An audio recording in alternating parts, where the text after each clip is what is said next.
दोस्तों इस वीडियो में हम क्लियर करेंगे कि कंपोजिशन और रेगुलर स्कीम में से कौन सा जीएसटी नंबर लेना चाहिए।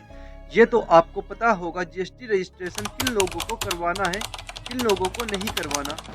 अगर आपकी सेल 40 लाख प्लस है तो आपको जीएसटी नंबर लेना मैंडेटरी है, और अगर आप सर्विस प्रोवाइड करते हैं तो यही इसकी लिमिट 20 लाख हो जाती है। लेकिन आपको एक कंफ्यूजन होता है कि जीएसटी 2 टाइप्स के होते हैं, रेगुलर एंड कंपोजिशन स्कीम। इनमें से हमें अपने बिजनेस के लिए कौन सी स्कीम ऑप्ट करनी चाहिए, इन दोनों में क्या क्या एडवांटेज और डिसएडवांटेज है, आपको कितना टैक्स पे करना पड़ेगा, ये सारी चीजें हम इस वीडियो में डिस्कस करने वाले हैं। सबसे पहले हम बात करते हैं कंपोजिशन स्कीम के बारे में। कंपोजिशन स्कीम ये एक सिंप्लीफाइड जीएसटी स्कीम है जो छोटे बिजनेस ओनर्स के लिए डिजाइन की गई है। अगर आपकी 1 ईयर की टर्नओवर लिमिट 1.5 CR के अंदर है तो आप कंपोजिशन स्कीम चूज कर सकते हो। मैं आपको थोड़ा और डिटेल से समझाता हूँ। अगर आपका बिजनेस किसी भी तरह की गुड्स प्रोवाइड करता है तो उसकी लिमिट 1.5 CR है, और अगर आप कोई सर्विस देते हैं जैसे CA, एडवोकेट, इंजीनियर्स, तो आपकी लिमिट 5 लाख तक है। और स्पेशल कैटेगरी के स्टेट्स जो कि हमारे 11 स्टेट्स है, जो कि आप हमारी स्क्रीन पर देख सकते हैं, जैसे अरुणाचल प्रदेश, आसाम, हिमाचल प्रदेश, जम्मू एंड कश्मीर, इन स्टेटों में कंपोजिशन स्कीम की लिमिट गुड्स पर 75 लाख एंड सर्विस पर 50 लाख है। कंपोजिशन स्कीम के एडवांटेज क्या क्या है? Simple tax filing. Composition scheme वाले बिजनेसमैन को सिंपल टैक्स रिटर्न फाइल करना होता है।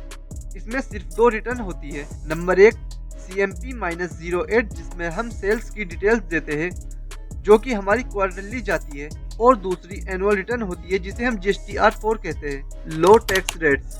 इसमें टैक्स रेट्स भी काफी कम होते हैं जो बिजनेस ओनर के लिए बेनिफिशियल होते हैं। Tax rates manufacture and traders. अगर आप कोई मैन्युफैक्चरर है और गुड्स सेल करते हैं तो उस पर आपको सिर्फ 1% टैक्स देना होगा। वहीं अगर आपका यदि कोई रेस्टोरेंट है तो उस पर आपको 5% टैक्स देना होगा।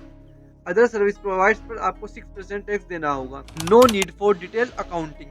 कंपोजिशन स्कीम वाले बिजनेसेस को डिटेल अकाउंटिंग करने की जरूरत नहीं होती है, जिससे हमारा टाइम और एफर्ट दोनों बच जाते हैं। कंपोजिशन स्कीम के disadvantage. No input tax credit. इसमें आपको इनपुट टैक्स क्रेडिट का बेनिफिट नहीं मिलेगा। मतलब आप गुड्स या सर्विस परचेज कर रहे हैं तो आप उस परचेज पर जीएसटी पे कर रहे हो, वो आप क्लेम नहीं कर सकते। No supply inter state. आप कंपोजिशन स्कीम में एक स्टेट से दूसरे स्टेट में सप्लाई नहीं कर सकते। एग्जांपल, अगर आपका बिजनेस दिल्ली में है तो उत्तर प्रदेश में सप्लाई नहीं कर सकते। आप कंपोजिशन स्कीम में एग्जम्प्ट गुड्स, नील गुड्स और नॉट टैक्सेबल लाइक अल्कोहल जैसे गुड्स सेल नहीं कर सकते। No sale e commerce. आप ई कॉमर्स जैसे platform like Amazon, Flipkart, Meesho जैसे प्लेटफॉर्म पर सेल नहीं कर सकते, बिकॉज आप उस प्लेटफॉर्म पर एक स्टेट से दूसरे स्टेट में सप्लाई भी करते हैं। इसी वजह से आप कंपोजिशन स्कीम नहीं ले सकते और आप ई कॉमर्स जैसे प्लेटफॉर्म का बेनिफिट नहीं उठा सकते। Non resident person.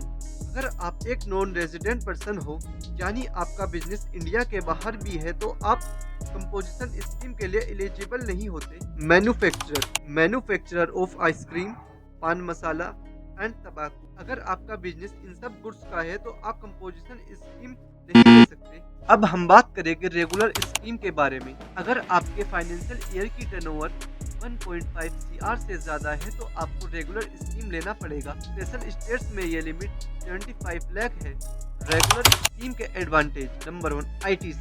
अगर आप कोई अपने बिजनेस के लिए सामान परचेज करते हैं तो आप रेगुलर स्कीम में ITC क्लेम कर सकते हैं। Business operation.